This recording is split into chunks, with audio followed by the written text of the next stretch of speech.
د صنف ښوونیزې خپرونې ډیرو قدرمنو لیدونکو او ګلالیو زده کوونکو سلامونه او نیکې هیلې مې ومنئ. خدای دې وکړي چې تاسو ټول روغ او جوړ اوسئ. زه سیال دورانه یم او له دې څخه وروسته به تاسو ته د 11 ټولګي د فزیک درسونه وړاندې کوم چې نن د دې لړۍ لومړی درس دی. اندېښنه مه کوئ، زه په دې خپرونه کې یوازې نه یم بلکې ما سره زما ګلونه زده کوونکي هم موجود دي. هیواد زموږ د صنف یو زیارکښ زده کوونکی دی چې تل په درسونو کې هڅه کوي. زموږ د صنف یو بل زیارکښ زده کوونکی مصطفی دی. مصطفی تل په خپلو درسونو کې د خپلو ټولګیوالو سره مرسته کوي. که په کوم ځای باندې پوهه نشي نو له استاد او همدارنګه له ټولګیوالو څخه یې پوښتنه کوي. دا چې زموږ د صنف دریم زده کوونکی څوک دی نو هیواد به تاسو ته در وپېژني. زموږ د صنف بل زده کوونکی آرش دی. آرش تل د ټولګیوالو مشرانو مشورو او خبرو ته غوږ نیسي. زه هم ویاړم چې په هر کار کې له آرش سره مشوره کوم. ډېر ښه ګرانو زده کوونکو، زه هم ویاړم چې تاسو ګلالیو زده کوونکو او قدرمنو لیدونکو ته د فزیک خپرونه وړاندې کوم. مننه استاده.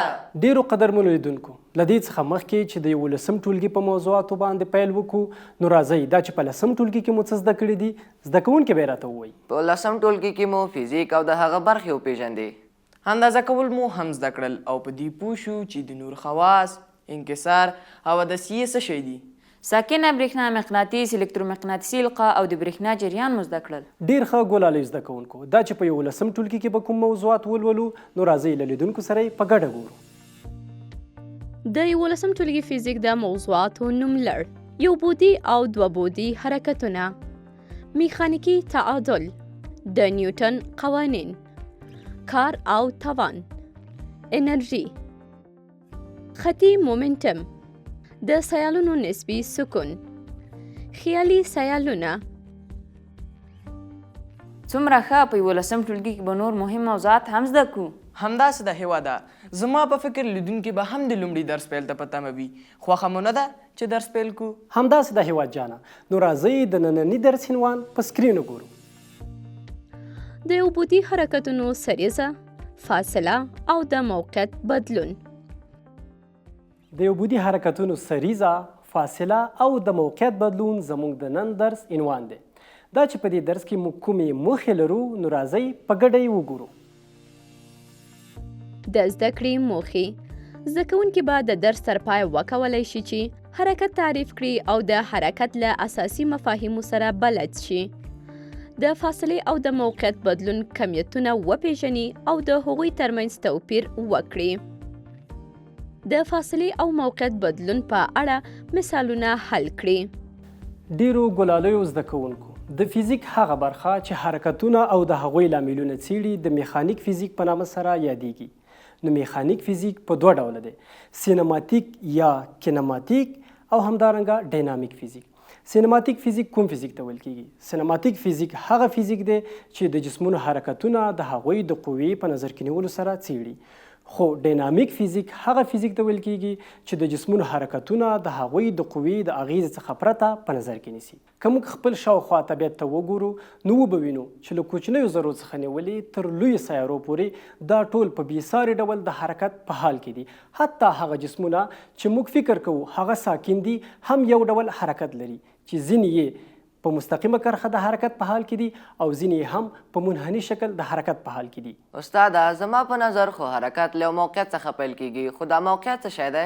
ډیره ښه پوښتنه ده ارش جانه. له دې څخه مخکې چې په حرکت باندې پوه شو نو ښه ده چې موقعیت او د مرجع ټکی وپیژنو. نو راځئ چې دا دوه مفاهیم له مثالونو سره واضح کړو. موقعیت هغه مشخص ځای ته ویل کیږي چې یو جسم پکې یو وخت شتون ولري. که زه له ارش څخه پوښتنه وکړم چې ته د سهار 7 بجې چیرته وي نو ارشه ستا ځواب به څه وي؟ استاده زه په 7 بجې کور کې وم. ډېر ښه، دلته زموږ وخت 7 بجې دی، یعنی یو مشخص وخت کله چې ارش په کور کې و. نو دا د ارش موقعیت راښيي، یعنی موقعیت د وخت په تیریدو سره بدلون کوي. دا چې ارش اوس په سیم کې دی دا د هغه موقعیت راښيي، یعنی د وخت په تیریدو یې حرکت کړی دی. اوس پوهیږئ چې د مرجع ټکی څه شو؟ نو د مرجع ټکی هغه مشخص ځای ته ویل کیږي چې له هغه ځای څخه د یو جسم حرکت او همدارنګه موقعیت اندازه کیږي. نو د ارش د مرجع ټکی د سن په نسبت د هغه کور دی. استاده په پورتنیو مثالونو کې مو د حرکت او سکون یادونه وکړه. حرکت او سکون هم په فزیک کې ځانګړي تعریفونه لري؟ هو مصطفی جانا دا ټول مفاهیم په فزیک کې تعریف شوي دي. سکون د جسم هغه حالت ته ویل کېږي چې یو جسم د وخت په تېرېدو سره د موقعیت بدلون ونه کړي، او همدارنګه حرکت د جسم هغه حالت ته ویل کېږي چې جسم د وخت په تېرېدو سره د موقعیت بدلون نظر د مرجع ټکي ته وکړي. ډیرو قدرمنو لیدونکو، سکون او حرکت دوه نسبي مفاهیم دي. یعنی یو جسم کیدای شي یو ټکي ته د سکون او همدارنګه د حرکت په حال کې وي، خو کیدای شي نظر یو بل ټکي ته د سکون او حرکت په حال کې نه وي. دا چې څنګه، راځئ یو عملي بیلګې وګورو. د مثال په ډول که تاسو او ستاسو ملګری په موټر کې پر یو سړک روان یاست، تاسو دواړه یو بل ته د سکون په حالت کې یئ، ځکه چې ستاسو موقعیت د وخت په تېرېدو سره نسبت یو بل ته بدلون نه کوي. خو هغه کس چې د سړک په غاړه ولاړ دی او ستاسو د موټر حرکت ګوري، تاسو دواړه ورته د موټر د سرعت له امله د حرکت په حال کې معلومیږئ. استاده، موږ وایو چې ځمکه د حرکت په حال کې ده، نو بیا موږ ولې د ځمکې حرکت نه وینو؟ آفرین ارش جانا، ډیره ښه پوښتنه دې وکړه. په تاسو کې به څوک ځواب ورکړي؟ استاده، ځکه به راته نه ښکاري چې ښایي موږ هم له ځان سره روان کړي یو. آفرین مصطفی جانا، دا چې یا د پوښتنه مو په سمه توګه ځواب شي، راځئ چې په سکرین یې وګورو. ځمکه د 80,000 مایل پر ساعت ثابت سرعت سره د حرکت په حال کې ده. موږ ځکه د ځمکې حرکت نشو حس کولی چې موږ هم له ځمکې سره په یو ډول سرعت حرکت کوو. که چیرته موږ ځمکې ته له فضا څخه وګورو، نو ښکاري چې ځمکه او ورسره په هغې کې شته ټول کائنات د حرکت په حال کې دي.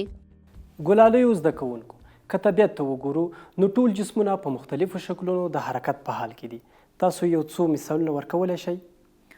استاده، که موږ په سیده سړک د موټر حرکت وګورو، نو ویلی شو چې موټر په مستقیم مسیر د حرکت په حال کې دی. او که موږ په پارک کې د یوې څرخېدونکې تفریحي زنګو حرکت ته پام وکړو، نو دا څرخېدونکې زنګو په دایروي مسیر حرکت کوي. که موږ د فوټبال د توپ حرکت ته ځیر شو، نو په هوا کې صعودي حرکت دی چې ډېر پیژندل یې سخت دي. ډیر ښه، نو ستاسو له ځوابونو څخه څرګندیږي چې جسمونه په مختلفو شکلونو د حرکت په حال کې دي. نو په عمومي توګه حرکتونه د هغوی طبیعت ته په کتو په 3 برخو سره ویشل شوي دي. دا چې کوم ډولونه دي، راځئ چې په ګډې سره وګورو. په عمومي ډول حرکتونه پر لاندې 3 ډولونو ویشل شوي دي: انتقالي حرکتونه یا خطي او منحني، دایروي حرکتونه، اهتزازي حرکتونه. ډیرو قدرمنو لیدونکو، لکه څنګه مو چې ولیدل، حرکتونه په انتقالي، دایروي او اهتزازي باندې ویشل شوي دي چې هر یو به یې په جلا ډول تشریح کړو. خو له هغې څخه مخکې یوه لنډه دمه او له هغې څخه وروسته بیا راګرځو. ډیرو قدرمنو لیدونکو، یو ځل بیا هم د صنف ښوونیزې خپرونې ته ښه راغلاست. لکه څنګه چې مخکې مو له دمې وویل، راځو د حرکت په ټولو ډولونو باندې په ځانګړې توګه خبرې کوو. نو راځو له انتقالي حرکتونو څخه یې پیل کوو. انتقالي حرکتونه. انتقالي حرکتونه هغه حرکتونو ته ویل کېږي چې یو جسم پکې له یو ټکي څخه بل ټکي ته انتقالیږي.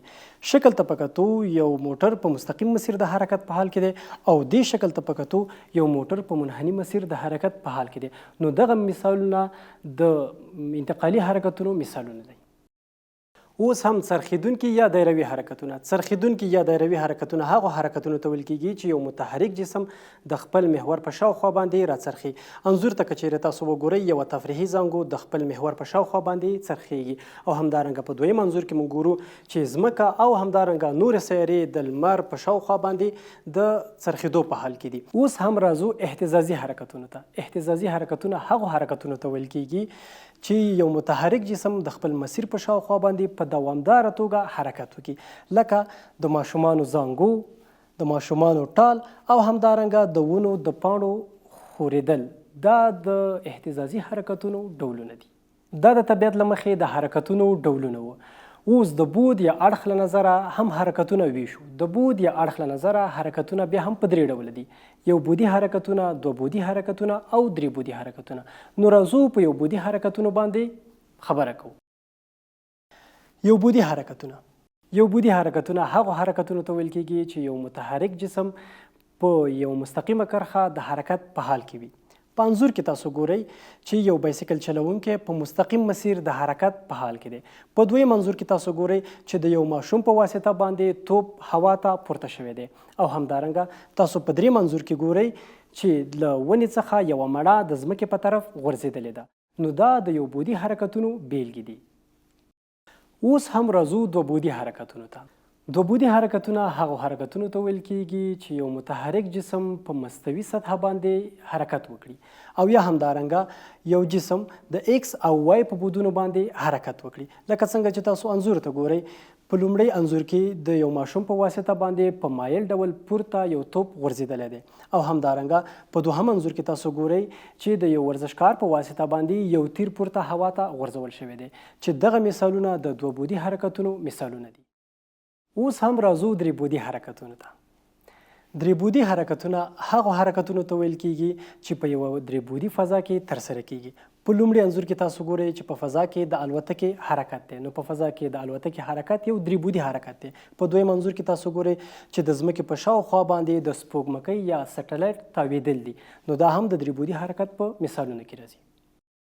ډیرو قدرمنو لیدونکو، موږ او تاسو د حرکت ډولونه او همدارنګه د مرجع ټکي وپیژندلو. ډیرو قدرمنو لیدونکو، موږ د حرکت په ځینو ځانګړتیاو باندې پوه شو او زده مو کړل کله چې یو جسم د حرکت په حال کې وي نو له مرجع څخه یو اندازه فاصله وهي. دا چې فاصله څه شی دی نو راځو تعریف یې په سکرین باندې ګورو. فاصله د لارې د جهت په نظر کې نه نیولو سره د یو متحرک جسم په واسطه د ټولې وهل شوې لارې مجموعې ته فاصله ویل کیږي. نو تاسو ګورئ چې یو موټر په غیر مستقیم شکل د حرکت په حال کې دی او له کور څخه یې یوه لاره تر دې ځای پورې وهلې ده. نو دا د دغې موټر فاصله شوه. اوس راځئ چې د دې موضوع د لارو خانتیا لپاره یو څو نور مثالونه هم ورکړو. مثال: احمد د ختیځ په طرف 3 کیلومتره لاره وهي او بیا شمال په طرف تاویږي چې د شمال په مسیر 4 کیلومتره لاره وهي. تاسو د احمد له لوري وهل شوې مجموعي فاصله پیدا کړئ. نو راځو اوس په تخته باندې مثال حلو. تاسو ته معلومات دی چې د ختیځ په طرف 3 کیلومتره لاره وهلې ده. نو د ختیځ په طرف دغې لارې ته موږ ای بي وایو.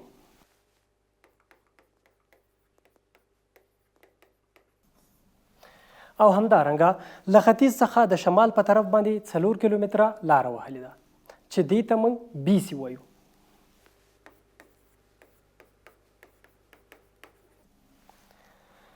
اوس راځو دغه دواړه فاصلې سره جمع کوو. ډي به مساوي شي اے بي جمع بي سي سره. نو اوس راځو قیمتونه یې وضع کوو. ای بي څومره و؟ 3 کیلومتره جمع بي سي موږ سره څومره و؟ 4 کیلومتره. اوس له دې ځای نه فاصله مساوي کیږي 3 جمع 4 اووه کیلومتره.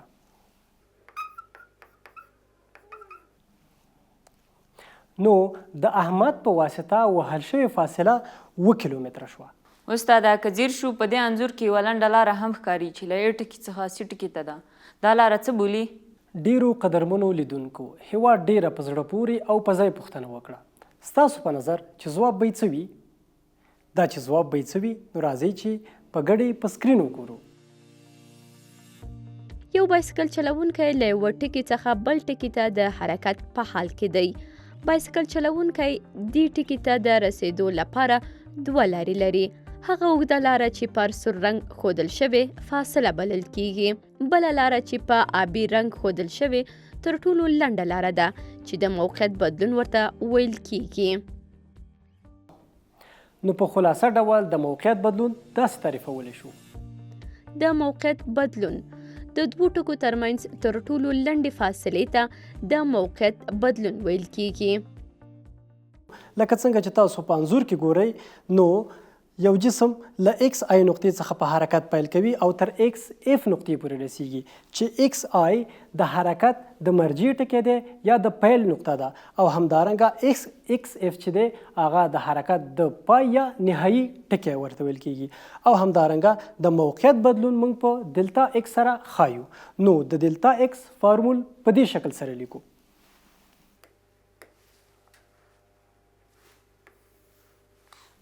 دلته x مساوي کیږي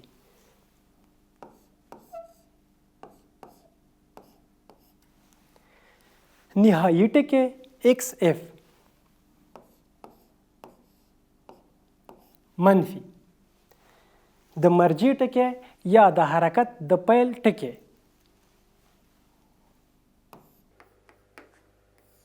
نو دا د موقعیت د بدلون فارمول شو. ډیرو قدرمنو لیدونکو او ګلالۍ زده کوونکو تر دې دمه مو حرکات، د حرکت ډولونه، فاصله، موقعیت او همدارنګه د موقعیت بدلون وپیژندلو. اوس راځئ تاسو راته ووایئ چې د موقعیت بدلون او فاصلې ترمنځ توپیر څه دی؟ بیړه مه کوئ. له دې څخه مخکې چې ځواب راکړئ نو زه یوه لنډه دمه اخلو او له دمې څخه وروسته بیا بیرته راګرځو. ډیرو قدرمنو لیدونکو او ګلالیو زده کوونکو یو ځل بیا هم د خپرونې درېیمې برخې ته ښه راغلاست. زه مطمئن یم چې تاسو به زما پوښتنه ځواب کړې وي. د لا پوهاوي لپاره دا چې د فاصلې او د موقعیت د بدلون ترمنځ توپیر څه شی دی دا په سکرین وګورو.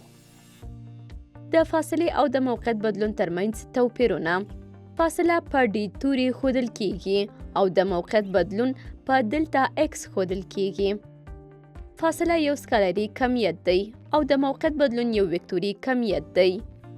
د فاصلې په محاسبه کولو کې له لوري پرته یوازې د لارې اوږدوالی په نظر کې نیول کیږي، خو د موقعیت بدلون په محاسبه کولو کې د لارې اوږدوالی او جهت دواړه په نظر کې نیول کیږي.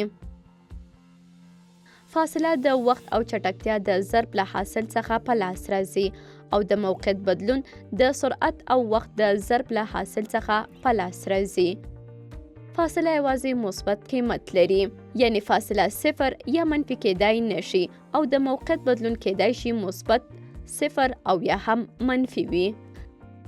دا د موقعیت بدلون او همدارنګه د فاصلې ترمنځ توپیرونه وو. تاسو کومه پوښتنه لرئ؟ استاد یوه پوښتنه لرم، د موقعیت بدلون څه وخت صفر کیږي؟ ډیره ښه پوښتنه دې وکړه هیواد جانه. د یو جسم موقعیت بدلون هغه وخت صفر کیږي کله چې د یو جسم د پیل او د پای ټکی سره مساوي شي. که چیرې موږ او تاسو ووایو چې ته له کور څخه د مکتب لور ته حرکت وکړې او لاړ شې ښوونځي ته او 3 کیلومتره فاصله ووهې او له درس ویلو څخه بیا وروسته بیرته حرکت وکړې او بیا راشې کور ته، په دې معنی چې 3 کیلومتره فاصله د کور پورې بیا ووهله، نو په کور کې ستا د موقعیت بدلون صفر شو. نو دا ستا د موقعیت بدلون دی. اوس به زه له تاسو وپوښتم چې آیا د موقعیت بدلون منفي کیږي هم؟ دا چې د موقعیت بدلون څه وخت منفي کیږي راځئ له لیدونکو سره به یو ځای په سکرین وګورو. سمه ده رشه، نو راځئ چې ویې ګورو. د موقعیت بدلون هغه وخت منفي دی کله چې د متحرک جسم په واسطه وهل شوې لومړنۍ فاصله له نهایي فاصلې څخه زیاته وي. مثلا که یو بایسکل چلونکی د ایکس پر مثبت محور 15 متره حرکت وکړي او بیا راستون شي د ایکس پر منفي محور 20 متره حرکت وکړي نو د متحرک جسم د موقعیت بدلون به منفي 20 متره وي. د دې ترڅنګ چې فاصله او د موقعیت بدلون دوه جدا مفاهیم دي نو دوی په خپلو کې یو لړ مشابهتونه او ورتهوالی سره لري. نو دا چې کوم ورتهوالی سره لري راځئ چې پر سکرین وګورو. د فاصلې او د موقعیت بدلون ترمنځ ورتهوالی: د فاصلې او موقعیت بدلون دواړو د اندازه کولو واحد متر دی. فاصله او د موقعیت بدلون د اندازه کولو لپاره مبدا او د انجام ټکي ته اړتیا لري. فاصله او د موقعیت بدلون هغه وخت مساوي دي چې حرکت په مستقیم مسیر تر سره شي. د فاصلې او موقعیت بدلون د ډایمنشن معادله ام په توان د 0، ال په توان د 1، ټي په توان د 0 ده. ګلالۍ زده کوونکو د دې لپاره چې دا مفاهیم په ښه توګه څرګند شي نو راځئ یو څو نور مثالونه هم پکې حلوو. یو کس لاندې شکل ته ورته حرکت پیلوي او د پیل له ټکي څخه د ای تر ټکي پورې 11 سانتي متره فاصله وهي او بیا له ای ټکي څخه تر بي ټکي پورې 7 سانتي متره فاصله وهي. تاسو د متحرک جسم په واسطه وهل شوې فاصله پیدا کړئ. د موقعیت بدلون پیدا کړئ. په تاسو کې به د دې مثال لومړی برخه څوک حل کړي؟ هیواده ته غواړې 2 ځله مثال حل کړي؟ نه استاده. نو ولې دې بیا دواړه لاسونه پورته کړي؟ یو لاس مې د ځان او بل مې د مصطفی لپاره پورته کړی دی. هغه څنګه؟ ځکه زه ډاډه یم چې مصطفی سوال حلولی شي خو لاس یې نه دی جګ کړی. ډېر ښه، دا چې ته دومره ډاډه یې نو راځو مصطفی به سوال حل کړي.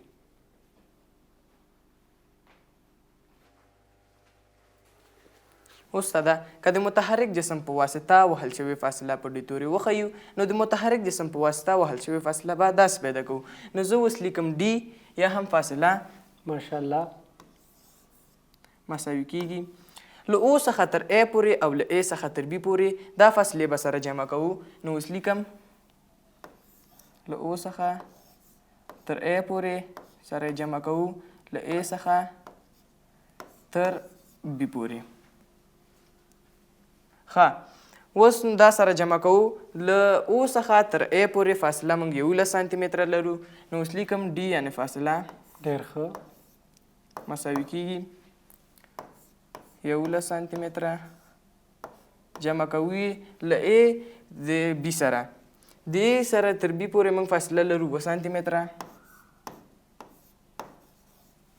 ښه دلته موږ ته اوس د فاصلې قیمت معلومیږي چې مونږ کله 11 سانتي متره جمع د 2 سانتي متره کو نو کیږي 18 سانتي متره.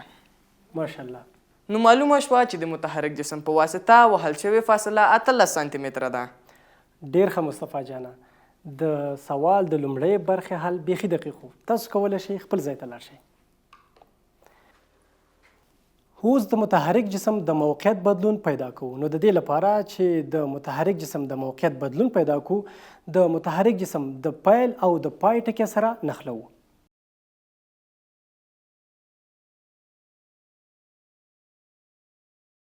نو تاسو ولیدل چې په انځور کې موږ سره یو مثلث تشکیل شو.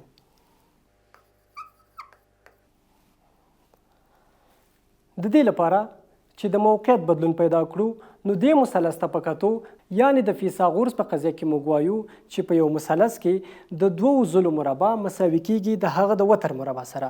نو له ا څخه تر بي پورې دا یوه ضلع شوه او همدارنګه له ا څخه تر او پورې دا بله ضلع شوه. که چیرې دا د دې دواړو ضلعو مربع موږ سره جمع کړو نو دا د دې وتر له مربع سره مساوي کیږي. په دې معنی چې موږ وایو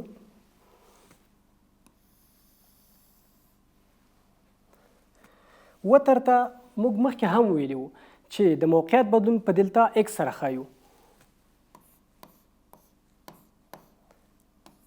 دلتا ایکس مربع دا به مساوي شي د ای بي مربع جمع د ای او مربع سره. اوس هم راځو د دې قیمتونه وضع کوو.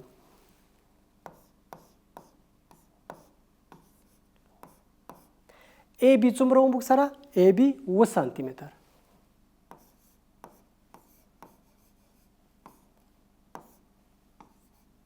جمع او ای څومره موږ سره 11 سانتي متر.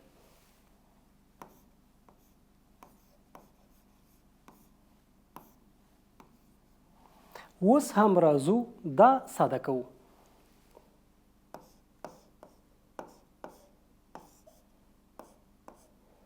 2 سانتي متر مربع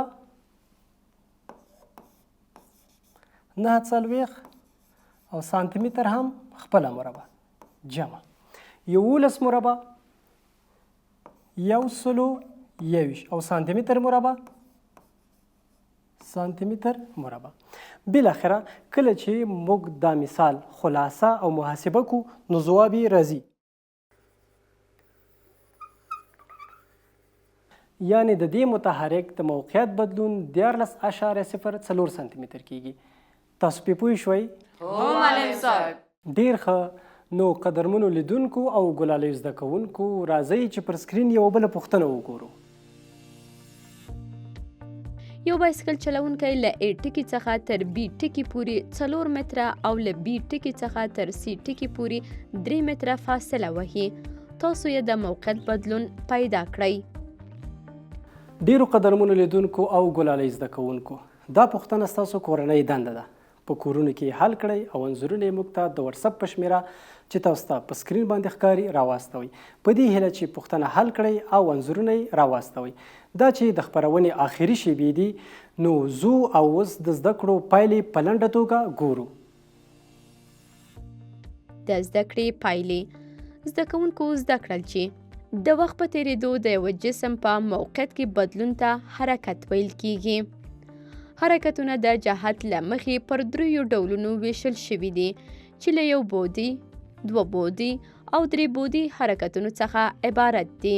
د حرکت ځینې ځانګړنې له لوري، فاصلې او د مرجع له ټکي څخه عبارت دي. د لارې د جهت په نظر کې نه نیولو سره د متحرک جسم په واسطه مجموعي وهل شوې لارې ته د هغه جسم فاصله ویل کیږي. د 2 ټکو ترمنځ لنډې فاصلې ته د موقعیت بدلون ویل کیږي.